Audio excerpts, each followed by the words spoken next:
Students, last time जो है अपन ने जो टोटल 25 तक के जो क्वेश्चन है वो अपन ने सोल्व कर लिए थे।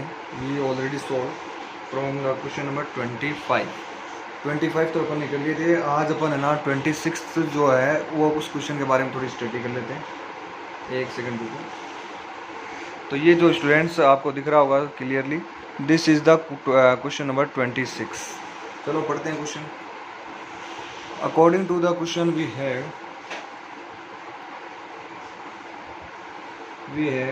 the plates of a parallel plate capacitor have an area of 90 centimetre square. यानी कि अपने को एक पैरेलल प्लेट कैपेसिटर दे रखा है जिसका एरिया ना 90 सेंटीमीटर स्क्वायर है। ये एरिया ऑलरेडी गिवन। ईच यानी एक प्लेट का जो एरिया वो दे रखा है। And are separated by 2.5 mm, यानी कि दोनों प्लेटों के बीच की जो डिस्टेंस है वो आपको दे रखी है 2.5 मिलीमीटर। तो mm को आप है ना मीटर में बदल लेना। सेंटीमीटर स्क्वायर इसको भी आप मीटर स्क्वायर में क्या कर सकते हो, चेंज कर सकते हो। The capacitor is charged by connecting it to 400 volt supply. यानी कि जो कैपेसिटर है उसको अपन ने 400 वोल्ट की जो सप्लाई है उससे क्या कर दिया, अपन ने कनेक्ट कर दिया। अब फर्स्ट क्वेश्चन इसमें क्या पूछा है, how much energy is stored by the capacitor, यानी कैपेसिटर के अंदर एनर्जी कितनी स्टोर होगी। तो देखो एनर्जी का फॉर्मूला क्या होता है, हमारे पास फॉर्मूला होता है हाफ CV²। याद है कि आप लोगों को इस तरीके से अपन फॉर्मूला अपन लिखते थे हाफ CV का स्क्वायर। इस ये वाला जो ये फॉर्मूला है, ये फॉर्मूला किसका है, स्टोर्ड एनर्जी फाइंड करने का फॉर्मूला है। किसका फॉर्मूला है, स्टोर्ड एनर्जी फाइंड करने का ये फॉर्मूला है। देखो V आपको कितना दे रखा है, 400 वोल्ट। C यानी कि आपको कैपेसिटेंस निकालना है। तो कैपेसिटेंस आप कैसे निकालोगे, C कैपेसिटेंस आप निकाल लोगे, मैं बताता हूँ। C का फॉर्मूला होता है epsilon node A upon D। Epsilon node A upon D ये है ना पैरेलल प्लेट कैपेसिटर का फॉर्मूला है टू फाइंड द कैपेसिटेंस। तो देखो A आपको दे रखा 90 सेंटीमीटर स्क्वायर, इसको मीटर स्क्वायर में चेंज कर लेना। D आपको दे रखी 2.5 mm, इसको आप मीटर में चेंज करके और इसको सोल्व करके आप इसी तरह फाइंड कर सकते हो। तो मेरे हिसाब से यहाँ तक आपको कोई प्रॉब्लम नहीं है। फिर आगे आपसे पूछा है view this energy stored in the electrostatic field between the plates and obtain the energy per unit volume. अब आपको पर यूनिट वॉल्यूम ना एनर्जी फाइंड करनी है कि पर यूनिट वॉल्यूम में एनर्जी कितनी होगी। तो टोटल एनर्जी निकालोगे ना, टोटल एनर्जी आप इस फॉर्मूले से निकालोगे, उसमें आप ना डिवाइड कर दो वॉल्यूम का, प्लेटों के बीच के वॉल्यूम का क्या कर देना, डिवाइड। वॉल्यूम का डिवाइड कैसे करोगे, वॉल्यूम का फॉर्मूला हो जाएगा A और इनटू में हो जाएगा D। एरिया भी दे रखा है और D भी आपको दे रखा है। देखो ये रहा एरिया और ये रहा आपका आगे आपका D, ये भी है। तो इसका ना यहाँ पे जो आप इस फॉर्मूले से जो एनर्जी फाइंड करोगे ना, उस एनर्जी में आप ना इस वॉल्यूम का क्या कर देना, डिवाइड। तो पर यूनिट वॉल्यूम भी आप एनर्जी पर यूनिट वॉल्यूम आपकी फाइंड हो जाएगी। फिर आगे आपसे पूछा है Hence arrive at a relation between U and magnitude of electric field E between the plates। आपको बताना है U क्या है, पर यूनिट वॉल्यूम। U क्या है यहाँ पे, पर यूनिट वॉल्यूम में एनर्जी। तो वो यानी कि एनर्जी डेंसिटी और E के अंदर क्या रिलेशन है। इस तरीके का जो रिलेशन है ना स्टूडेंट, वो अपन ने पहले भी फाइंड कर रखा है, आपको मैंने डेरिवेशन करवाया था। एक बार फिर से देख लो, इसी के अंदर आगे भी दे रखा है। एक सेकंड रुको। तो स्टूडेंट आप देख सकते हो ये जो है ना U क्या है, कैपिटल U यानी कि total energy upon volume. Volume क्या हो जाएगा, A इंटू D। इसका डिवाइड करेंगे तो ये एनर्जी डेंसिटी आ जाएगी, यानी कि पर यूनिट वॉल्यूम में एनर्जी कितनी है। अब आपको बताना है इस U में और E क्या होता है, इलेक्ट्रिक फील्ड। आपको ना इस U में और इस E में आपको रिलेशन बताना है कि इसमें क्या रिलेशन होगा U और E में। तो इस तरह का रिलेशन जो है वो अपन ने ऑलरेडी फाइंड कर भी रखा है। चलो इससे आप वापस भी कर सकते हो। स्मॉल u यानी कि charge density is equal to total energy, sorry charge density नहीं है यार, ये है एनर्जी डेंसिटी। तो टोटल एनर्जी अपॉन में क्या आएगा, वॉल्यूम।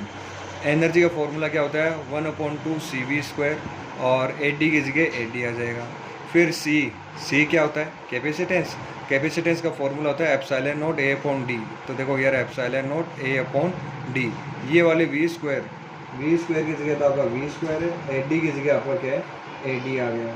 फिर 1/2 एप्सिलॉन नॉट को बाहर छोड़ देना, और डी का भी, ए से ए क्या हो जाएगा कैंसिल, v/d का क्या हो जाएगा स्क्वायर हो जाएगा, और v इक्वल टू क्या होता है ed होता है, तो e इक्वल क्या हो जाएगा v/d। तो ये जो v/d है ना, इसके जगह क्या लिख दिया e लिख दिया। तो u और e के बीच में ये रिलेशन है, ये आप लोग बता सकते हो। तो मेरे हिसाब से इस क्वेश्चन में आपको कोई प्रॉब्लम नहीं आएगी। चलो आगे वाला क्वेश्चन देखते हैं। तो ये आप लोग सेल्फ कर लेना क्वेश्चन, आपको स्क्रीनशॉट जो है इसके आंसर की वो आपको भेज दी जाएगी, तो आप लोग इसको करते रहना। इसके बाद में आगे वाला जो 27 जो क्वेश्चन है वो देख लो।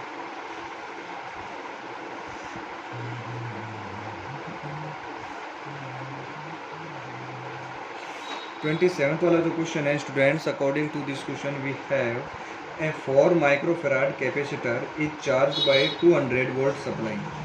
एक कैपेसिटर है भाई अपने पास, उसका जो कैपेसिटेंस है वो है 4 माइक्रोफेराड, 200 वोल्ट सप्लाई देते हैं अपन, है ना, उसको 200 वोल्ट की क्या देंगे सप्लाई देंगे। It is then disconnected from the supply, उसके बाद में अपन सप्लाई से इसको डिस्कनेक्ट कर देंगे, and is connected to another uncharged 2 microfarad capacitor. How much electrostatic energy of the first capacitor is lost in the form of heat and electromagnetic radiation. आपको ना बताना है कि जब अपन डिस्कनेक्ट करके दूसरा कैपेसिटर अप्लाई करेंगे तब आपको बताना है कि कितनी एनर्जी रिलीज होगी। तो इस क्वेश्चन को आप इस तरीके से करोगे, एक सेकंड में बता देता हूँ।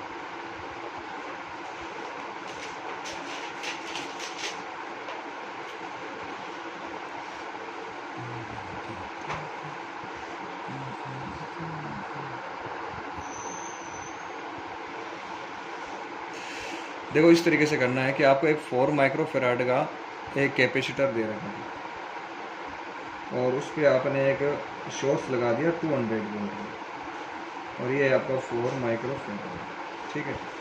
अच्छा, एक मेरे पास 2 माइक्रोफेराड का एक कैपेसिटर और है, पहले इसको चार्ज करके फिर इसको हटाएंगे और अपन इसको इस तरीके से कनेक्ट कर देंगे। ये वाला 4 हो गया और ये वाला 2 हो गया। तो फर्स्ट केस तो ये हो गया, सेकंड केस ये हो गया। आपको बताना है कि जब ये वाला आप ना डिस्कनेक्ट करके और ये जो 2 माइक्रोफेराड जब आप ऐड करोगे तो एनर्जी का लॉस होगा, वो एनर्जी हीट के फॉर्म में चली जाएगी। वो कितनी एनर्जी चली जाएगी, इसका मतलब आप इनिशियल एनर्जी में से फाइनल एनर्जी को क्या कर दो माइनस कर दो, यानी इसका मतलब लॉस हो रहा है एनर्जी का। इसका मतलब ये हुआ कि इस टाइम तो एनर्जी ज़्यादा है और इस टाइम एनर्जी क्या आपकी कम है, तभी क्या हो रहा है आपका एनर्जी का लॉस हो रहा है।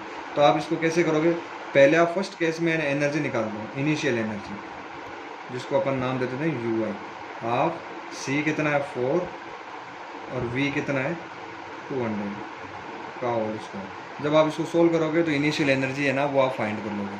फाइनल एनर्जी में अपने को ना फॉर्मूला तो यही लगाना है, लेकिन अपने पास देखो एक तो चाहिए फॉर्मूला तो आप यही लगाओगे, लेकिन एक तो अपने को वोल्ट पोटेंशियल चाहिए। अब इन दोनों पे कॉमन पोटेंशियल कितना है, तो कॉमन पोटेंशियल का फॉर्मूला होता है V equal to C1 V1 plus C2 V2 upon में आ जाएगा C1 प्लस C2। ये फॉर्मूला अप्लाई करके आप है ना कॉमन जो पोटेंशियल है वो फाइंड कर लेना इस तरीके से। C1 की वैल्यू कितनी है 4, V1 की वैल्यू है 200 यानी स्टार्टिंग में, ठीक है। फाइनल में यहाँ पे V2 है क्या, नहीं है 0, और C1 नीचे C1 प्लस C2। तो स्टूडेंट्स C1 प्लस C2 यानी कि दोनों कैपेसिटेंस को ऐड कर दो, दोनों पैरेलल में, तो 4 और 2 कितने हो जाएंगे 6 माइक्रोफेराड हो जाएंगे। इससे ये कैंसिल हो जाएगा, तो ये आएगा 400/3 वोल्ट। अब V आ गया, C कितना है 4 और 2 6, तो आप है ना ये फॉर्मूला लगा देना, C की जगह तो लिख देना 6 माइक्रोफेराड और V की जगह ये, और सॉल्व करके एनर्जी निकाल देना। फिर है ना इनिशियल में से फाइनल को क्या करना है आपको माइनस करना है। तो ये क्वेश्चन भी आपको सेल्फ करना है।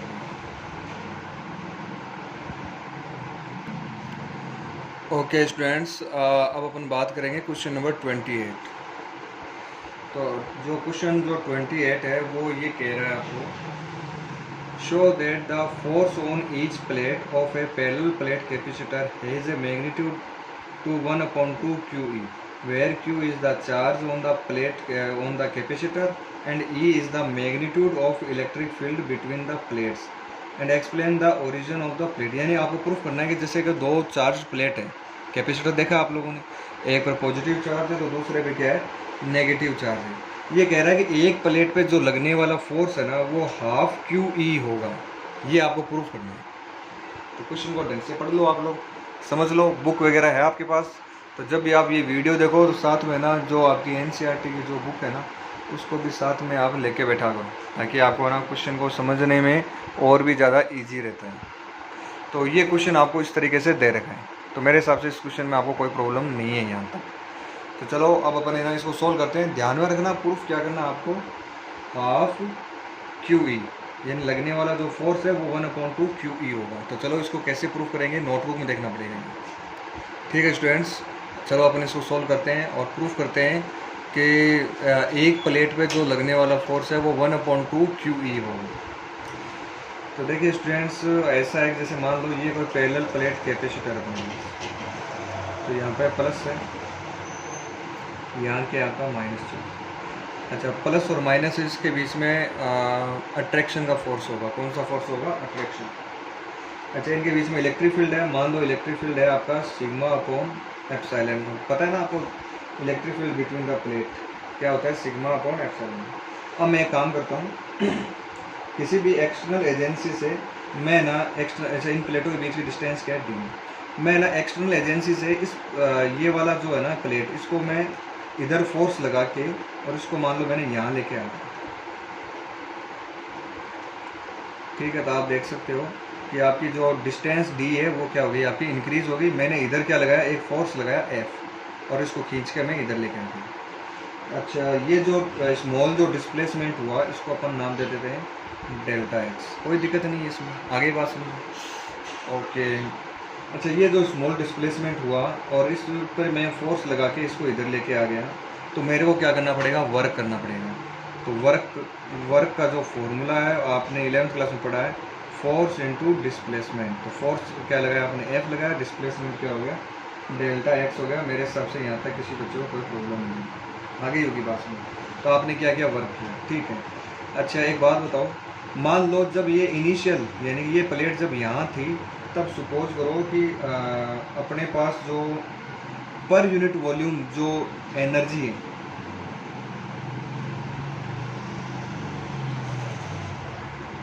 Per unit volume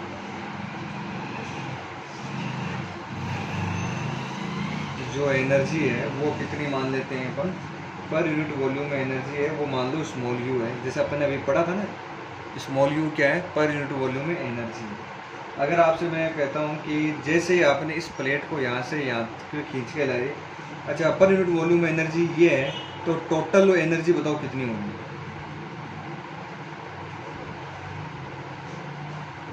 total energy हो जाएगी, टोटल एनर्जी अगर आपको फाइंड करनी है तो आप देखो, एक बात बताओ मुझे, आपने जब इसको यहाँ से यहाँ तक लेके आए तो इसका वॉल्यूम इंक्रीज हुआ या नहीं हुआ, वॉल्यूम इंक्रीज होगा। अब आपसे पूछे कि बताओ इसमें वॉल्यूम इंक्रीज हुआ तो एनर्जी में कितना ही इंक्रीमेंट हुआ। एक बार टोटल एनर्जी को भूल जाओ। आप जब इस प्लेट पे फोर्स लगा के इसको इधर लेके आए तो वॉल्यूम इंक्रीज हुआ। अब बताओ टोटल एनर्जी कितनी है, तो पर यूनिट वॉल्यूम में एनर्जी कितनी मान ली हमने, यू। और एरिया, एक प्लेट का जो वॉल्यूम निकालना है मेरे को, एनर्जी का टोटल एनर्जी निकालनी है, तो पर यूनिट वॉल्यूम में एनर्जी कितने है, यू। अच्छा, टोटल वॉल्यूम बताओ कितना हो गया, आपने ना कितना वॉल्यूम इंक्रीज कर दिया ये बताना है। तो देखो इस प्लेट को यहाँ से लेके अपने यहाँ लेके आए तो डिस्टेंस कितनी होगी, डेल्टा एक्स। और एक प्लेट का एरिया, इस प्लेट का एरिया कितना है, ए।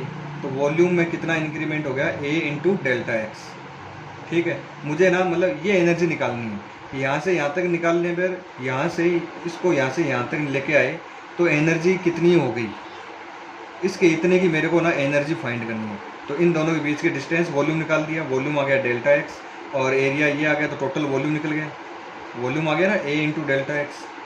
अच्छा, और पर यूनिट वॉल्यूम में एनर्जी जो है आपकी यू है, तो यानी कि एक यूनिट वॉल्यूम में एनर्जी यू है, तो टोटल वॉल्यूम कितना है, ए इंटू डेल्टा एक्स। तो टोटल एनर्जी कितनी हो जाएगी, इस इतने की जो एनर्जी है, इस इतने में एनर्जी हो जाएगी u इंटू ए इंटू डेल्टा एक्स। ये जो है ना ये आपका वॉल्यूम है, ये जो आपको दिखाई दे रहा है ना a इंटू डेल्टा एक्स, ये क्या है, वॉल्यूम।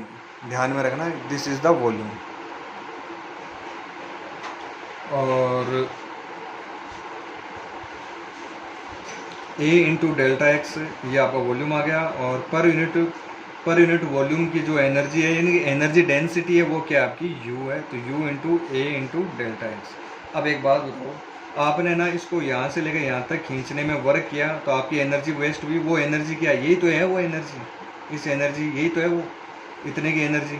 इसका मतलब ये जो वर्क है ना वो इस एनर्जी के क्या होगा, इक्वल होगा। तो इस वर्क को एनर्जी के इक्वल रखो।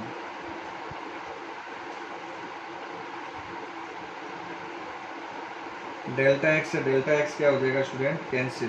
तो आपके पास एफ क्या बचेगा, यू ए बचेगा। अच्छा, एनर्जी डेंसिटी अभी देखो पिछले क्वेश्चन में अपने फाइंड भी किया था। एनर्जी डेंसिटी जो पर यूनिट वॉल्यूम की जो एनर्जी यू और ई के बीच में एक अपने फाइंड किया था, तो यू की वैल्यू अपन ने ये फाइंड की थी, half epsilon not E square. अभी अपने जस्ट ऊपर वाले क्वेश्चन में आप वीडियो बैक ले जाके देख सकते हो। तो u की वैल्यू जो आएगी वो आएगी आपकी 1/2 एप्सिलॉन नॉट ई स्क्वायर, और इनटू में क्या अपने पास a है, ठीक है। ई की वैल्यू क्या होती है, सिग्मा अपॉन एप्सिलॉन नॉट। ई की जगह sigma upon epsilon not upon put कर सकते हैं।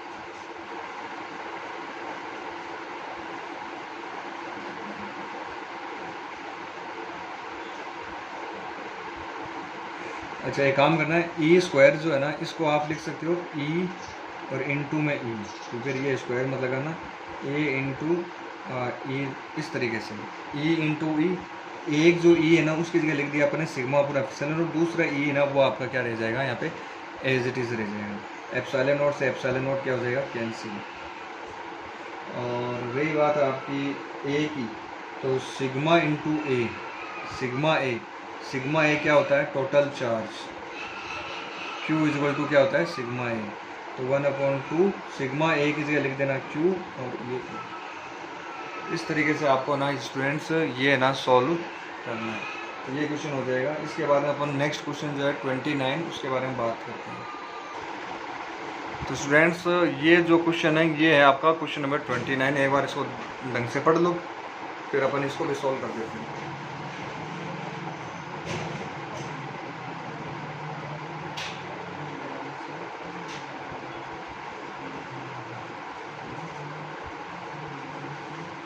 तो स्टूडेंट्स क्वेश्चन अपना ये है कि अपने पास ए स्पेरिकल कैपेसिटर है, consists of 2 concentric spherical conductor. यानी एक तो कंडक्टर ये हो गया स्पेयर, दूसरा स्पेयर ये, held in the position by suitable insulating supports, यानी इंसुलेटिंग वगैरह सपोर्ट कर रखा अपने इसको। Show that the capacitance of a spherical capacitor is given by C = 4 pi epsilon not R1 R2 upon R1 minus R2। ये आपको proof करना है। इसके लिए ये जो आपको स्पेरिकल कंडक्टर स्पेरिकल कैपेसिटर ये, जैसे अपन ने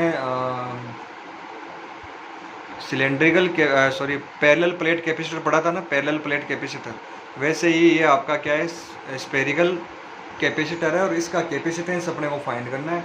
और कैपेसिटेंस जो है वो आपका क्या आना चाहिए, 4 pi epsilon not R1 R2 upon R1 minus R2। तो 4 पाई एप्सिलॉन नॉट के बारे में तो आप जानते हो। R1 R2 क्या है पता है, R1 R2 एक स्पेयर और दूसरे बड़े वाले स्पेयर, इनकी क्या है रेडियस है। देखो आप लोग यहाँ देख सकते हो, बड़े वाले स्पेयर की तो रेडियस क्या लेनी है आपको, R1 याद रखना, तभी ये प्रूफ होगा, वरना R2 माइनस R1 हो जाएगा। और छोटे वाले की रेडियस क्या लेनी है, R2 लेनी है। और चार्ज है वो क्या ले लेंगे अपन, -Q और +Q ले लेंगे। और ये एक क्या है कैपेसिटर है, इस कैपेसिटर का नाम है स्फेरिकल कैपेसिटर, और इसका जो कैपेसिटेंस का फॉर्मूला है ये अपने को क्या करना है, ड्राइव करना है। तो स्टूडेंट्स क्वेश्चन आपको समझ में आ गया होगा। चलो अपन इसको अब है ना नोटबुक में सोल्व करते हैं। ओके स्टूडेंट्स, ये अपन ने एक स्फेरिकल कंडक्टर लिया है मैंने, कैपेसिटर है, इसमें ये अंदर वाले की जो रेडियस है वो R2 है, और इस वाले की जो रेडियस है वो क्या R1 है। मैंने यहाँ पे पॉजिटिव चार्ज दे दिया, तो अंदर है ना नेगेटिव चार्ज क्या हो गया, इंड्यूस हो गया। मान लो ये चार्ज अपना क्या है +Q, और ये वाला चार्ज क्या हो गया -Q। तो यहाँ तक मेरे हिसाब से किसी बच्चे को कोई प्रॉब्लम नहीं होगी। ठीक है, बड़े वाले की जो रेडियस है, अगले ने कहा है कि R1 लो, छोटे वाले की रेडियस क्या लो R2, तो मैंने उसके अकॉर्डिंग, और ये अपने को क्या करना है प्रूव करना है। तो चलो अपन प्रूव करते हैं। सबसे पहले प्रूव करने के लिए अपन एक काम करते हैं, एज्यूम करते हैं गाउसियन सरफेस। मान लो मैंने ये एक क्या एज्यूम कर ली, गाउसियन सरफेस यूज कर ली। तो आपको ना गाउसियन सरफेस में से निकलने वाला जो टोटल फ्लक्स है, आपको पता है फ्लक्स किसके इक्वल होता है, क्यू की जगह कैपिटल क्यू है, क्यू अपॉन एप्सिलॉन नॉट। पता होगा आप लोगों को कि गाउस ने क्या कहा था कि जो total flux from a close surface it is equal to charge upon epsilon naught. तो ये ना इक्वल होता है, ठीक है। अच्छा, फाई का एक फॉर्मूला आपको पता है, ई इंटू क्या होता है, ए बी होता है या नहीं होता है? होता है। तो दोनों ही जो फ्लक्स है वो आपस में क्या होंगे, आपके इक्वल होंगे। तो आप इसको लिख सकते हो E A upon Q upon epsilon naught लिख सकते हो। उसके बाद में ए यानी कि एरिया, चलो इसका ये स्पेयर है और स्पेयर का जो सरफेस एरिया वो आपको बताना है कि कितना होगा। तो एक बार के लिए मान लेता हूँ, ये जो गाउसियन सरफेस है ना, इसकी ये वाली जो रेडियस है इसको मैं मान लेता हूँ एक बार के लिए स्मॉल आर। इसको मैंने क्या मान लिया, स्मॉल आर मान लिया। तो मेरे हिसाब से किसी बच्चे को कोई प्रॉब्लम नहीं है। मैंने बड़े वाले की रेडियस R1 है, छोटे वाले स्पेयर की रेडियस R2 है। मैंने एक दूसरा स्पेयर और बना लिया जिसकी रेडियस क्या है, स्मॉल आर है। चलो बच्चों बताओ इसका एरिया क्या होगा। तो सरफेस एरिया फॉर्मूला होता है 4πr²।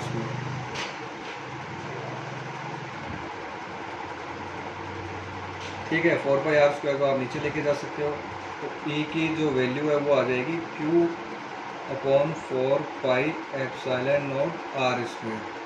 ये आ गया आपका इलेक्ट्रिक फील्ड आ गया, ठीक है। लेकिन हमें तो कैपेसिटेंस निकालना है। आप भूल मत जाना कि अपने को ना करना क्या है।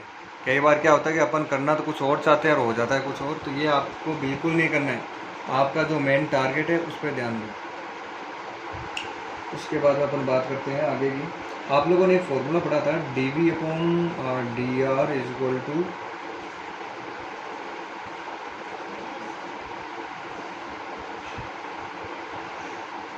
तो कोई सेकेंड, ये नहीं था फॉर्मूला। हाँ, फॉर्मूला आपका इस तरीके से था। हाँ, यही था फॉर्मूला। फॉर्मूला में था dv upon dr is equal to minus का e, या e is equal to minus dv upon dr। ये ऐसा कुछ फॉर्मूला था।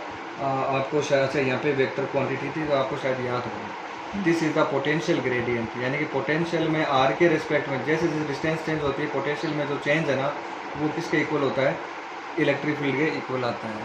ये फॉर्मूला आपने पहले ही प्रूफ कर रखा है और आप इस फॉर्मूले को अच्छे से जानते हो। चलो dr है, dr को आप है ना इधर लेके आ सकते हो। ध्यान में रखना dr जो है, r क्या है यहाँ पे डिस्प्लेसमेंट है, ये एक वेक्टर क्वांटिटी है। आप इसको इधर ले जाओ तो dv इज इक्वल टू आप लिख सकते हो माइनस का e डॉट dr। इसके ऊपर आप वेक्टर लगा सकते हो। दो वेक्टर का डॉट प्रोडक्ट क्या होता है, कि स्केलर क्वांटिटी होती है। तो चेंज इन पोटेंशियल जो है वो आपका क्या होता है, कि स्केलर क्वांटिटी होती है। तो स्टूडेंट्स आपको यहाँ तक मेरे हिसाब से कोई प्रॉब्लम नहीं होगी। इसके बाद में अपन आगे की ओर बढ़ते हुए देखते हैं। बोथ साइड आप इंटीग्रेशन कर सकते हो। तो v is equal to minus E dot dr, ठीक है। अब बात करते हैं पोटेंशियल। पोटेंशियल किसके बीच में, इन दोनों प्लेटों के बीच में। एक तो प्लेट ये होगी, दूसरी प्लेट ये होगी, इन दोनों के बीच की डिस्टेंस। अब आपसे मैं अगर पूछूं कि भैया आप बताओ मुझे ये वाला पॉइंट और इस पॉइंट के कोऑर्डिनेट बताओ। इसके कोऑर्डिनेट 0 है। ये जो ना सेंटर आपका 0 है। आपको बताना है इसका कोऑर्डिनेट और इसका कोऑर्डिनेट। चलो मैं यहाँ पे डायग्राम बना कर दिखाता हूँ।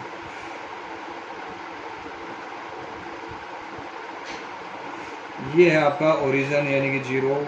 ये वाली रेडियस है, दिस इज़ r2, और ये वाली रेडियस है, दिस इज़ r1। यानी ये यहाँ पे भी है। आपको पूछे इसके कोऑर्डिनेट, इसके कोऑर्डिनेट क्या होगा, r1 है। इसके कोऑर्डिनेट क्या है, r2 है। आपको यहाँ से लेकर यहाँ तक का इंटीग्रेशन करोगे ना, ये फॉर्मूला जो आया है ADR का, अगर आप इंटीग्रेशन करते हो यहाँ से यहाँ तक का, तो यहाँ से यहाँ तक के बीच में जो आपका पोटेंशियल है वो आ जाएगा। तो लिमिट लगाएंगे तो अपन लिमिट कहाँ से कहाँ तक लेंगे, R2 से R1 लेंगे। लिमिट लेंगे अपन R2 से R1। इस तरीके से R2 से R1 क्या ले लेंगे, लिमिट। तो हमें ना इसके और इसके बीच में अपने को पोटेंशियल निकालना है, तो अपने को लिमिट भी ना इसके कोऑर्डिनेट और इसके कोऑर्डिनेट लेने पड़ेंगे। तो R2 में से R1। अब बात करते हैं अपन E का फॉर्मूला। देखो ये आया था ना Q अपॉन 4πε0 r²। ये आप यहाँ पे पुट कर दो।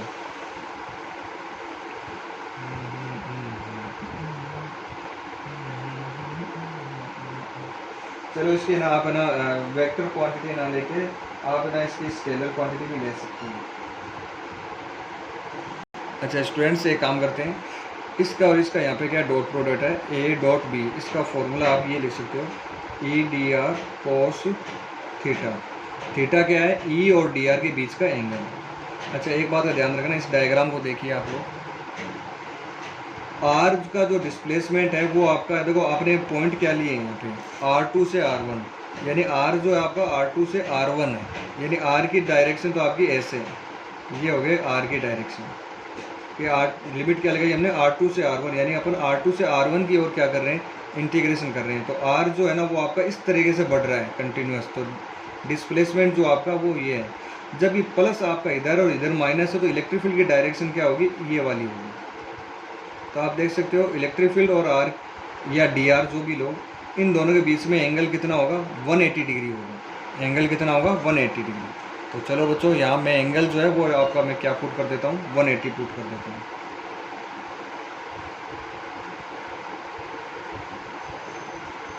स्टूडेंट्स 180 की वैल्यू क्या होती है, -1, तो माइनस माइनस क्या हो जाएगा, प्लस हो जाएगा। और ई की वैल्यू है Q/4πε0, ये वैल्यू भी रख देंगे।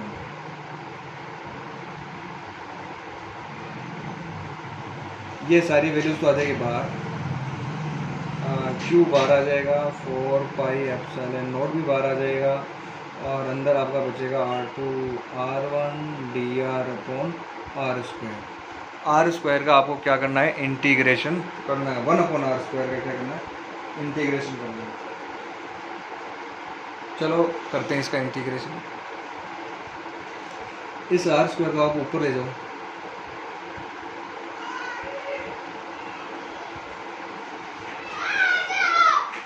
r की पावर -2 हो जाएगा। x की पावर n का इंटीग्रेशन क्या होता है, x की पावर n+1/n+1, वही चीज़ यहाँ कर देंगे तो r की पावर -2 + 1, नीचे भी आ जाएगा -2 + 1 R2 और R1, ये आ जाएगा इसका इंटीग्रेशन वाला जो मेथड है, उस फॉर्मूला वो आ जाएगा। इसके बाद इसको चलो सॉल्व कर देते हैं।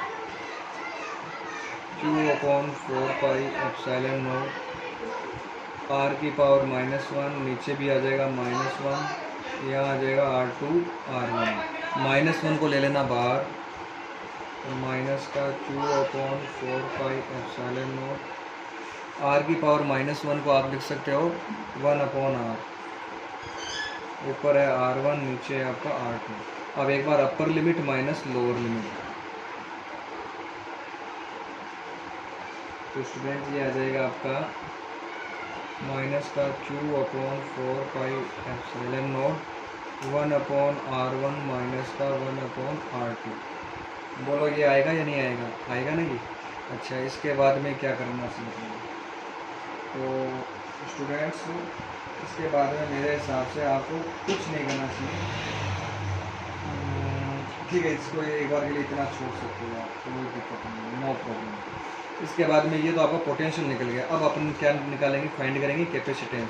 सी का फॉर्मूला होता है Q/V, तो पहले आप ऊपर Q लिखोगे, नीचे ये क्या लिखोगे, V लिखोगे, तो Q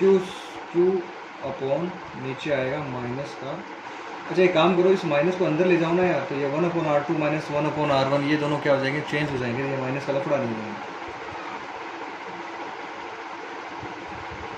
1/R2 माइनस का 1/R1, Q से इस Q को क्या कर देना, कैंसिल कर देना। R1 R2 क्या ले लेंगे अपन, नीचे LCM, तो ऊपर तो है एक बार के लिए मेरे पास 1। अच्छा 1 क्यों है भाई, ये 4πε0, ये भी तो ऊपर चला जाएगा, ये जो है ना 4πε0, ये कहाँ चला जाएगा, ऊपर, तो यहाँ लिख देता हूँ, ये काट देता हूँ यहाँ पर, 4πε0 तो आ गया ऊपर, और नीचे बच गया आपके पास 1/R1 माइनस का R2। अब ना ये नीचे क्या ले लेना, LCM, तो ये कहाँ करें अपन, जगह देखता हूँ क्या,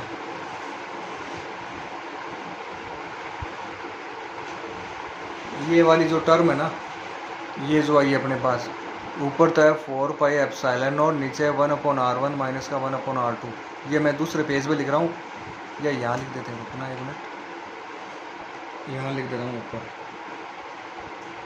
4 pi epsilon not upon 1/r1 minus का 1/r2।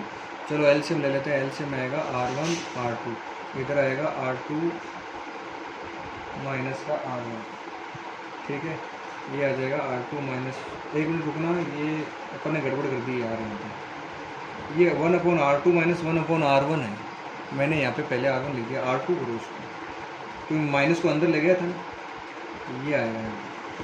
तो यहाँ पे भी ना आपका r2 आएगा, यहाँ आएगा आपका r1, तो यहाँ पे आएगा r1 और यहाँ पे आ जाएगा r2। ये r1 r2 ऊपर ले जाना और नीचे बच जाएगा r1 माइनस r2।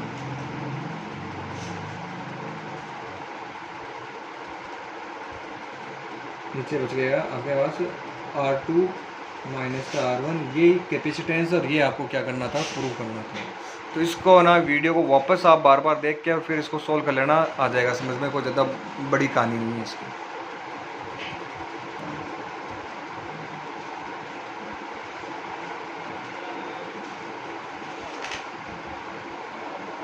स्टूडेंट्स अब बात करते हैं अपन क्वेश्चन नंबर 30। 1 सेकंड रुको, ये है आपका क्वेश्चन नंबर 30। चलो इस 30 वाले जो क्वेश्चन है इसको समझ लेते हैं। ये क्वेश्चन भी आपको सेल्फ करना है। ऊपर वाला जो अपन ने जो स्फेरिकल कैपेसिटर वाला किया था ना, उसके रिलेटेड क्वेश्चन है। Spherical capacitor has an inner spare of radius 12 centimetre. यानी कि जो अपन अभी फॉर्मूला प्रूफ किया था, अंदर वाले रेडियस को अपन ने क्या माना था, R2 माना था। अंदर वाली रेडियस को अपन ने क्या एज्यूम किया था, R2। देखो यहाँ पे अंदर वाली रेडियस को अपन ने क्या मान रखा है, R2, और बाहर वाली रेडियस को क्या मान रखा है, R1। बस ये ध्यान में रखना। चलो अब इसको देखते हैं आगे। ये कह रहा है कि ए spherical capacitor has an inner spare of radius 12 centimetre. यानी कि अंदर की जो उसकी रेडियस है, छोटे वाले जो स्पेयर की रेडियस यानी R2 जो है ना, वो आपकी 12 सेंटीमीटर है। And outer sphere of radius 13 centimetre. R1 की जो वैल्यू वो अभी 13 है। The outer sphere is earth and the inner sphere is given a charge of 2.5 microcoulomb. Charge Q दे रखा आपको। The space between the concentric sphere is filled with a liquid of dielectric constant 32। यानी spare ना, अपन ने जो ऊपर जो derivation किया था ये वाला, इस डेरिवेशन में यहाँ पे ना एयर थी। अब एयर की जगह अपन ने एक डाइलेक्ट्रिक कांस्टेंट ले लिया के, जिसकी वैल्यू कितनी, डाइलेक्ट्रिक कांस्टेंट के की जो वैल्यू है वो कितनी है आपकी 32 है। पहला क्वेश्चन पूछा है determine the capacitance of the capacitor. Capacitance find करना। तो स्टूडेंट्स आपको जो सी का जो फॉर्मूला आपने पहले अप्लाई किया था ना, वही आपको अप्लाई करना है। यहाँ ए बी जो देखो क्वेश्चन में ए बी ले रखा है, ए बी की जगह आप R1 R2 ले सकते हो। ये आपका होगा R2, सॉरी ये आपका जो भी है R1 है तो R1 लेना है, R2 है तो R2 है ये। आप ना ये फॉर्मूला अप्लाई कर देना जो अभी पहले अप्लाई किया था ना अपन ने, अभी अपन ने जो ड्राइव किया था वो फॉर्मूला आपका ये देखो ये रहा। अभी लास्ट क्वेश्चन अपन ने अप्लाई किया था 4 pi epsilon not R1 R2 upon R2 minus R1। बस ये फॉर्मूला अप्लाई करना है। लेकिन ध्यान रखना इस कैपेसिटर में आपको डाइलेक्ट्रिक कांस्टेंट क्या दे रखा है, के दे रखा है। तो आप है ना जब कैपेसिटेंस फाइंड करोगे इसमें के से आपको क्या करना पड़ेगा, मल्टीप्लाई करना पड़ेगा। बस फॉर्मूला में इतना सा चेंज कर देना, बाकी ये फॉर्मूला लगा के इसको सॉल्व कर देना, कैपेसिटेंस फाइंड हो जाएगा। ध्यान में रखना डाइलेक्ट्रिक कांस्टेंट भी दे रखा है, इसलिए आपको के से क्या करना पड़ेगा, मल्टीप्लाई। यहाँ पे भी देख सकते हो आप लोग ना, देखो ये रहा के से डाइलेक्ट्रिक कांस्टेंट जो के है ना उससे मल्टीप्लाई करता है। R1 R2 की जगह इसने ए बी ले लिया, कोई प्रॉब्लम नहीं है, फॉर्मूला आपका वही है। तो ये कर लेना फर्स्ट क्वेश्चन। सेकेंड आपसे क्या पूछा है, सेकेंड क्वेश्चन आपसे ये पूछा है what is the potential of inner sphere. अंदर वाला जो स्पेयर है उसका पोटेंशियल बता दो कितना है। तो देखो कैपेसिटेंस तो आप फाइंड कर ही लोगे, क्यू चार्ज दो, क्यू इज इक्वल टू क्या होता है सी वी, पढ़ा आप लोगों ने formula, Q is equal to क्या होता है सी वी, तो वी इज इक्वल टू क्या हो जाएगा क्यू अपॉन सी। सी तो आप लोग अभी यहाँ से निकालोगे, सी जो है ना कैपेसिटेंस वो तो आप है ना अभी इस देखो ये वाले फॉर्मूले से अभी आपने फर्स्ट क्वेश्चन में फाइंड करोगे, वो सी लिख देना। क्यू चार्ज कितना दे रखा है आपको, 2.5 माइक्रोकुलम ये चार्ज दे रखा है, तो वो चार्ज की जगह चार्ज रख देना, तो आपका ना जो पोटेंशियल है वो आपका फाइंड हो जाएगा। तीसरा आपसे पूछा है compare the capacitance of this capacitor with that of an isolated sphere of radius 12 centimetre.